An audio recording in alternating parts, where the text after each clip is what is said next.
So Kent Gross here at Valley Christian Center, Albany, Oregon, and had been legally blind for 4 years.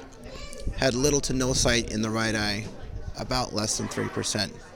The left eye I had approximately maybe 10%, not sure.